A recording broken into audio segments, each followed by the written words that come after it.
Hello friends, Street Urchin here with another video after 3 years. Yay! I know it's been a while. I'm sure all 5 of my fans were heartbroken. If it makes you feel any better, the past 3 years for me have sucked, like living in my own personal hell. I just don't have the time that I used to have to make these videos. In fact, I've been trying to make this video for the past 3 weeks, but that was mostly because of technical complications. But you're not here for the sob stories. You're here for that premium MBTI content. Today's topic is about the INTJ. My brother is an INTJ, so this should be pretty straightforward. Lots of experience. A lot of experience dealing with that particular personality type. Come to think of it, is MBTI even really popular anymore? I don't go onto the Facebook groups anymore. My blood pressure was just going. Once in a while you see an MBTI thread on 4chan. Half the people say it's not real, the other half say it works. That's another video. Well, that's not to say that I don't think about MBTI anymore. It's ingrained, it's permanent. The damage.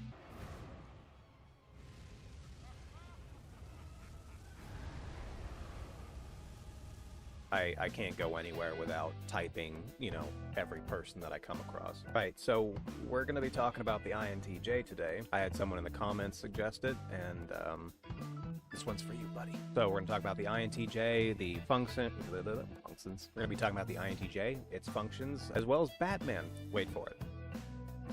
Introverted Intuition. The official MBTI website describes it as Introverted Intuition looks at the consistency of ideas and thoughts with an internal framework. Trusts flashes from the unconscious, which may be hard for others to understand. After a silly number of years, I finally understand how that function manifests itself in real life. Ambitions for oneself. Ideas for oneself.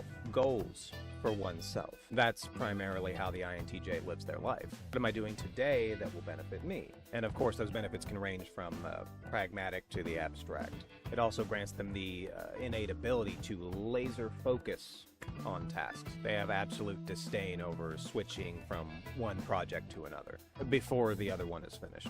Last thing to note about their introverted intuition, their ability to invest in someone or something is unparalleled. I believe it's the combination of their first 2 functions, the second one being extroverted thinking. They can have a belief that a long-term investment is beneficial, and severing or losing that investment will have been a massive waste of time, as well as being a huge setback on their roadmap for life.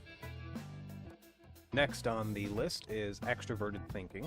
It is a function that is becoming disproportionately popular. I think that the most polite way to describe this function, societally established correctness. Whatever society believes is the answer to the INTJ, that is the answer. There is good and bad in that. It's picking the road most traveled. If you prefer extroverted thinking, then you're not likely to take a lot of time out of your day to ponder the deep mysteries of why. However, that means you're more likely acquiring pre-established knowledge, reading books, going to college, taking in that highly established information, which realistically turns an older INTJ into actually quite the purveyor of knowledge. An example might be me and an INTJ learning how to make a light bulb. You could explain to both of us how to do it, but I'll be wondering how each individual part contributes to making the light bulb. Electricity, chemical reactions, filament, while the INTJ's over here like, yeah, I already made 10 light bulbs, I'm good. For me to better learn and remember things, I find it best to understand as much of how someone or something works as humanly possible, until it makes sense to me. The INTJ doesn't have that problem. When they set their task to learning something, they can soak it up, be done with it, move on to the next part of their plans, which makes them incredibly efficient in things like school or fighting crime.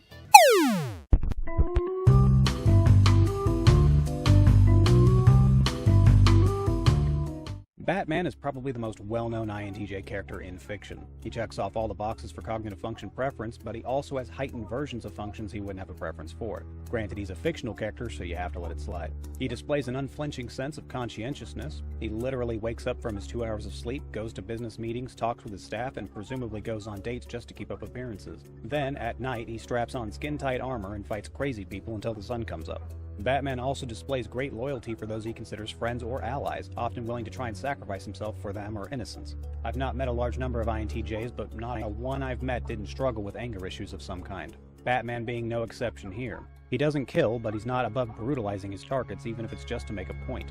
If you're lying, I'll break the other one. The other one! If I had to constantly recapture villains who are regularly released from prison, I might be a little upset as well. Finally, Batman absolutely keeps up with physical exercise. In writings, he's essentially above professional athlete tiers of physical ability, even being able to bench press 1,000 pounds or 1 tablespoon of my self-loathing.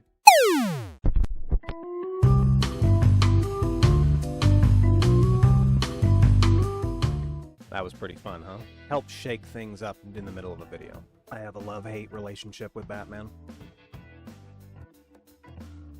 The third function an INTJ has preference for is introverted feeling.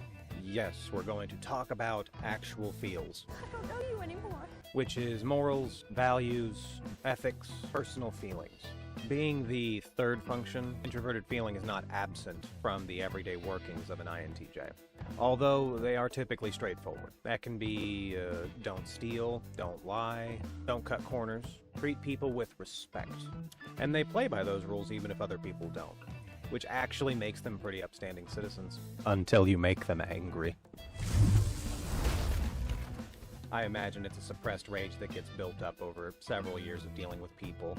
You know, liars, cheats, me, slackers, overall awful human beings. And I'm not saying that INTJs are overly emotional, because they're not. They still prefer logic to everything else. They are simply aware of their feelings and know how to express them. Side note, typically when they see someone get what they deserve, they tend to feel incredibly high levels of vindication.